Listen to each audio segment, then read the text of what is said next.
So here at E3, one of the games everyone is talking about is Life is Strange Before the Storm, the prequel to the 2015 episodic time-traveling indie masterpiece that is Life is Strange. And Sam got a chance to play it. So Sam, my first question is Chloe a lesbian?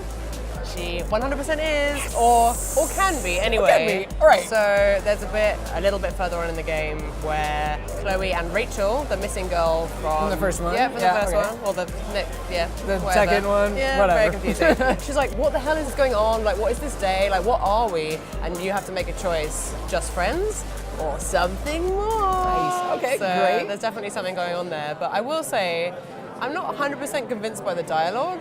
Oh, okay. I know the first episode of the original game was a little bit on the cheesy side. Yeah, ooh, to put it lightly. And this one is so much worse in terms of like cliches and you know, having been a 16-year-old girl, I feel like I wouldn't have said any of those things, but maybe I'm just like looking back with some nostalgia on my own life. But I think the writers like have a really big challenge to try to write dialogue that is like cool, disaffected teenagers that sound realistic. I think this is like a monumentally difficult task, and you see like teenagers are really difficult to write convincingly. It does make it better, I guess, that Ashley Birch, the original voice of Chloe, is a writer. Yes. But the fact that she's not the voice is definitely going to like put a lot of people off. Yeah, that's a little weird. I was frankly like kind of mad about that when I found that out and stuff, and it was because of that the voice actors had that strike going on, which seemed to have affected it, which is like really annoying. That like surely they could have pushed it back they a could have bit. figured it out, right? Like, did I need this game right now? Like,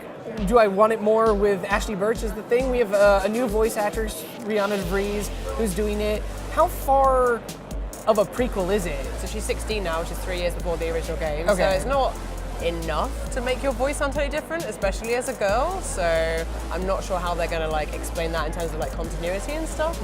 But it's not made by Don't Nod, who are actually working on Life is Strange 2. So that's going to change things up a little bit. Like the art style's slightly different, at least in this like pre-alpha gameplay that I saw. I'm happy at the characters and, you know, like the fact that this is going down the route that we all hoped it did.